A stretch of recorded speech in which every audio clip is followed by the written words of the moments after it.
Boa tarde a todos.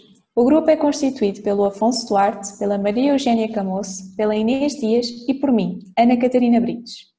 O grupo foi orientado pela professora doutora Eunice Henriques e pela professora Palmira Monteiro. O tema que iremos apresentar é a intervenção do enfermeiro no processo de transmissão de más notícias. Iremos introduzir este tema e explicar a metodologia utilizada. De seguida, iremos abordar a intervenção do enfermeiro, sendo este o nosso objetivo geral, e ainda as dificuldades encontradas neste processo. Por fim, iremos abordar as considerações finais.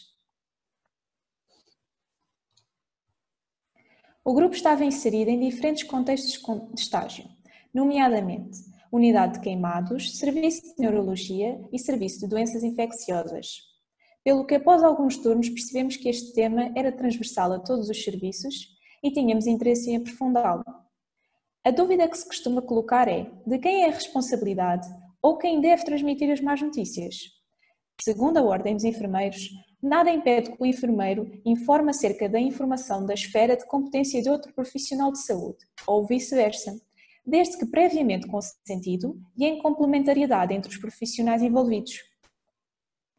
Visto que o enfermeiro se encontra em contacto constante com o cliente e a sua família e tem habilidades comunicacionais desenvolvidas ao longo da sua formação académica, é o profissional de saúde privilegiado para estes momentos. No entanto, esta decisão deve ser discutida em equipa multiprofissional. Importa também definir o que realmente é a má notícia. Segundo Buckman, é algo que mudará séria ou adversamente as perspectivas do futuro do cliente. Esta pode causar distresse emocional não só nos clientes e familiares, mas também nos profissionais de saúde, pelo que a forma como se transmite influencia a maneira como o cliente e a sua família irão reagir.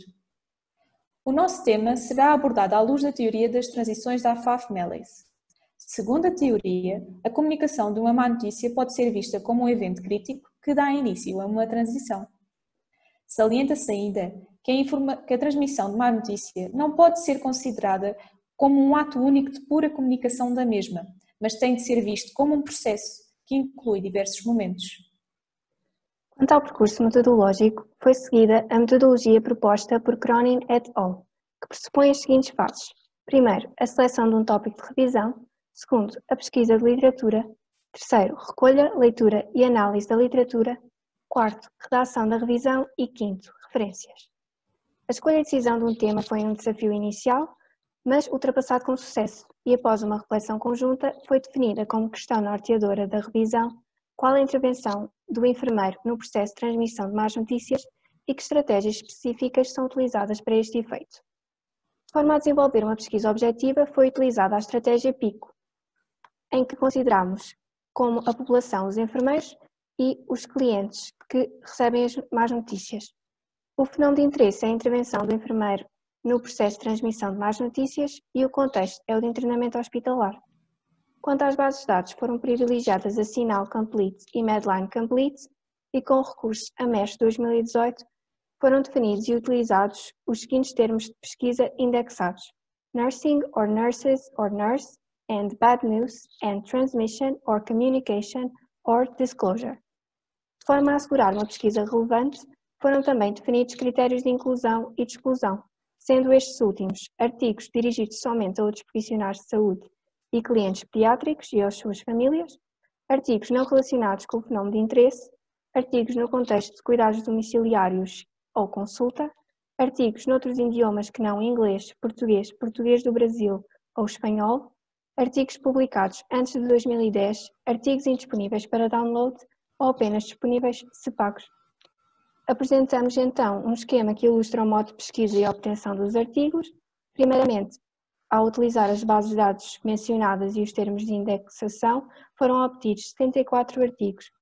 Depois, ao realizar a delimitação temporal de 2010 a 2020, obtiveram-se 39 artigos, selecionando apenas artigos disponíveis em texto integral e disponíveis para download foram obtidos 19 artigos, e após a leitura integral dos artigos e aplicação dos restantes critérios de inclusão e de exclusão, obtiveram-se 10 artigos. Por fim, após a consulta das referências dos artigos obtidos, foram ainda adicionados 2 artigos, sendo o total de 12 artigos incluídos na revisão. Após a análise dos artigos, foram identificadas diversas intervenções de enfermagem, sendo estas os nossos resultados da revisão. Antes de passarmos a enumerá-las, torna-se importante realizar uma contextualização ético-legal.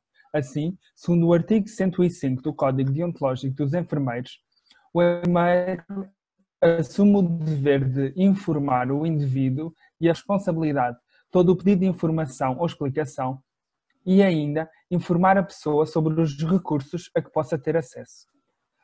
Ainda, de acordo com o artigo 106, o enfermeiro tem o dever de respeitar o sigilo profissional, podendo apenas partilhar informação pertinente com aqueles que estão implicados no plano terapêutico, sendo estes o cliente e outros profissionais de saúde que lhe prestem cuidados.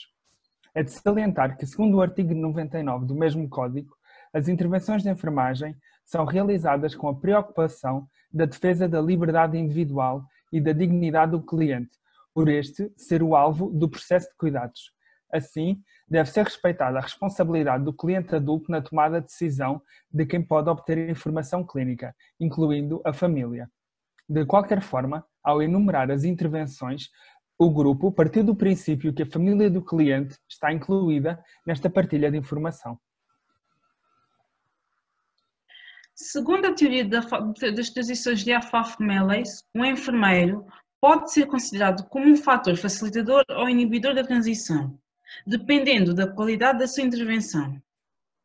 Para melhor organização e compreensão, as intervenções foram posteriormente classificadas pelo grupo como transversais ao processo, antes, durante e após o momento da transmissão da má notícia.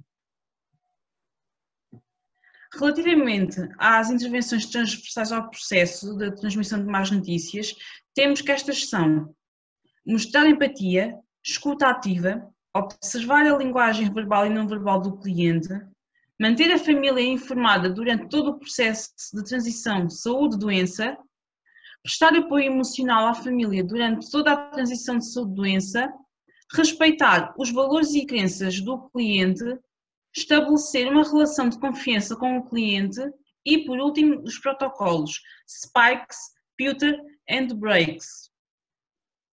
Em relação às intervenções que o grupo considera como antes da transmissão da má notícia, são as seguintes: avaliar a necessidade de informação, planear a intervenção e estabelecer objetivos, perceber o que o cliente sabe acerca da sua situação de saúde, averiguar o que o cliente pretende saber e dar tempo para decidir se pretende ser informado ou não, preparar o cliente e família para a recepção da má notícia, escolher um local privado e calmo para o decorrer da conversa, procurar saber as repercussões para a vida do cliente e ainda garantir a presença de familiares se o cliente o desejar. Quanto às intervenções durante o momento da transmissão das más notícias, estas são: pedir para o cliente e familiares se sentarem, manter o contacto visual, ser honesto, ajustando a verdade sem diminuir a esperança, demonstrar confiança e segurança, falar apenas sobre o que o cliente estiver preparado para ouvir, adotar uma comunicação assertiva, clara e eficaz para o cliente e sua família, permitir e observar a expressão de emoções, utilizar o toque terapêutico e silêncio empático quando pertinente, dar a notícia de forma gradual e adaptada à vontade, personalidade e compreensão manifestada pelo cliente e sua família, assegurar que não haverá interrupções durante a aplicação de má notícia, manter uma postura calma, evitando assim qualquer resposta defensiva, mesmo que sejam feitas acusações, validar a informação, oferecer água, lenços ou ansiolíticos e, por último, o protocolo NURSE. Em relação às intervenções que identificamos como após este momento da transmissão, identifica-se explicar e simplificar a informação utilizada pelo médico, mostrar disponibilidade para esclarecer dúvidas, discutir em conjunto com o cliente o plano de cuidados, procurando estratégias para lidar com a situação, encorajar e auxiliar na toma de decisão, proporcionar a oportunidade para expressar as suas opiniões e preocupações, ensinar ao cliente e família formas práticas de lidar com a nova situação de saúde, prestar apoio emocional à família, incluindo apoio na aceitação e referenciar para consulta de psicologia se necessário. De acordo com a teoria de Afaf-Melez, uma adequada adaptação do cliente à transição, que pode ocorrer após a transmissão de uma má notícia, é perceptível através da avaliação dos indicadores de processo e resultado, como, por exemplo, o desenvolvimento de estratégias de coping adequadas e a mestria. De forma a compreender melhor a atuação do enfermeiro no fenómeno em estudo, é pertinente explorar a sua experiência de uma forma global, tendo também em consideração as dificuldades que os mesmos atravessam.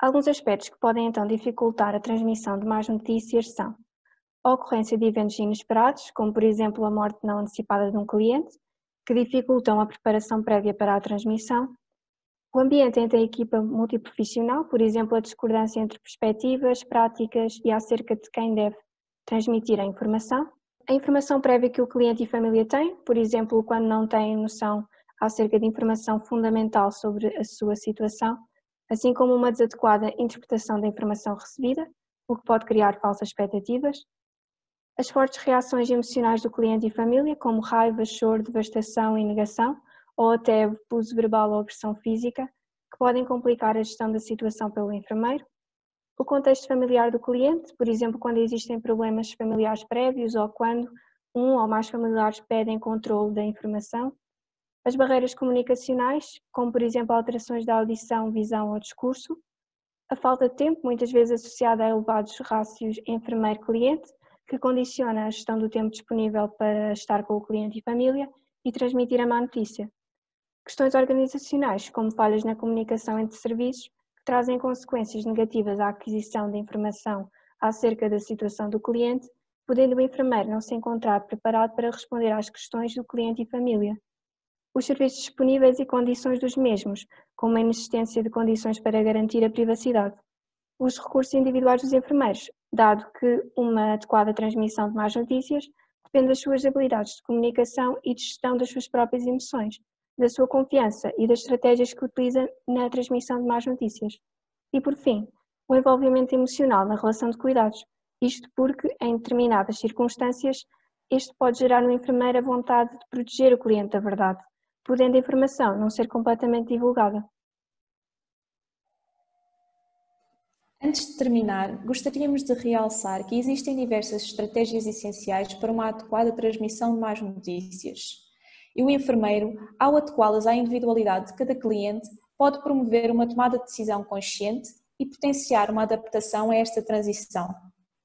Realça-se a necessidade de investigação acerca desta temática, assim como o investimento na formação académica dos enfermeiros. Damos por concluída a nossa apresentação. Obrigada a todos pela atenção.